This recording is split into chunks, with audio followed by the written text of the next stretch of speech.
Welcome to the Cyber Brief Project. If this is your first time here, I write and speak about creative and unexpected cyber attack techniques to better understand how attackers think, what they target, and how we as defenders can sharpen our visibility. Let's take a closer look at the following attack technique. APT41 is not new to most defenders. This Chinese state-sponsored group has a long track record of creative and well-planned intrusions.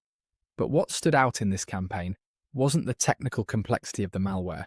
It was the quiet, clever way it communicated, with no need for suspicious infrastructure, exotic domains, or uncommon protocols. Instead, it used Google Calendar. The operation was discovered by Google's threat intelligence group, which reported that APT41 deployed a malware family named Tough Progress. The interesting part is not just what the malware did, but how it received its commands and where it sent the results. Everything began with a phishing email. The attackers sent a message containing a link to a zip file hosted on a compromised government website. That alone gave the campaign a sense of legitimacy. Targeted victims would see the download source as credible. Inside the archive was a Windows shortcut file that masqueraded as a PDF, along with a folder that appeared to contain 7 image files labeled 1.jpg through 7.jpg. The decoy PDF opened normally and displayed a message about declaring certain species for export, a theme that fit the context of the images. But 2 of those images were not what they seemed. One of them held an encrypted malware payload. The other was a DLL file used to decrypt and execute the malware directly in memory. The shortcut file triggered this process, and because nothing was written to disk, traditional antivirus tools had far less to observe. From there, the malware chain quietly unfolded. The first stage, named +drop, decrypted and launched the next payload.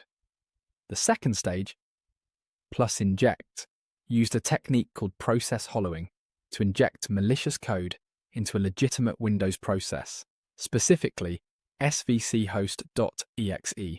This helped the malware blend in with standard system activity. Finally, the core component, Tough Progress, established its command and control channel using a method most defenders don't expect, interacting with Google Calendar. There was no vulnerability in Calendar. The attackers simply used it as intended, creating and updating events. But instead of reminders or meetings, they used the event descriptions to store encrypted instructions. The malware would connect to the attacker-controlled Google Calendar account, look for events scheduled to begin and end at the exact same time, what are called 0-minute events. Read the commands hidden in the descriptions, decrypt them, execute the instructions on the infected host, and write the results back into new calendar entries. Everything about this behavior looked like a normal cloud service doing what it was supposed to do. There was no need for a suspicious domain, and no alerts triggered from unusual DNS queries or port activity. It was just calendar syncing. What makes this even more telling is how the operation used time. The malware was programmed to look for specific dates, like May 30th and July 30th. These hard-coded markers suggest that the attackers had planned the operation well in advance and mapped out exactly when and how data would move. According to Google, the malware was hosted on a compromised government website and used to target multiple other government entities. The full scope of the campaign remains unclear, but Google confirmed that the malicious calendar and related workspace projects have been taken down, and affected organizations were notified. This is not the first time APT41 has misused Google services. In 2023, they targeted a media organization in Taiwan using a different malware toolkit called GC2. That attack also relied on trusted cloud services. Commands were delivered via Google Sheets, and data was exfiltrated through Google Drive. No vulnerabilities were used there either. It was a quiet abuse of trust. What stands out about the Tough Progress campaign is that nothing about the infrastructure felt threatening. There were no exotic implants or novel exploits. Everything worked because defenders weren't looking in that direction. Calendar syncing simply didn't seem like a threat vector, and that was exactly the point. APT41 didn't need to develop a new exploit. They simply operated in a place no one was watching. By using Google Calendar as their command and control channel, they were able to blend in with legitimate traffic, bypass traditional network monitoring, avoid triggering alerts linked to suspicious infrastructure, and leave almost no footprint on disk.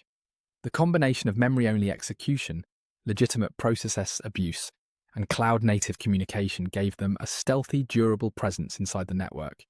This operation highlights something important. Cloud services are not just productivity tools, they are part of the modern attack surface. As more attackers move their infrastructure into trusted platforms, defenders have to expand their view of what counts as critical telemetry. It's not enough to monitor file writes, registry changes, or outbound IPs.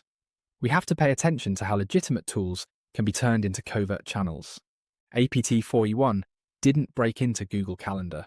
They simply used it better than we expected. I'm sharing these techniques to help defenders think more clearly about how attackers really operate. If this raised a new perspective for you, consider subscribing and sharing it with someone who would value the same. Thank you for listening.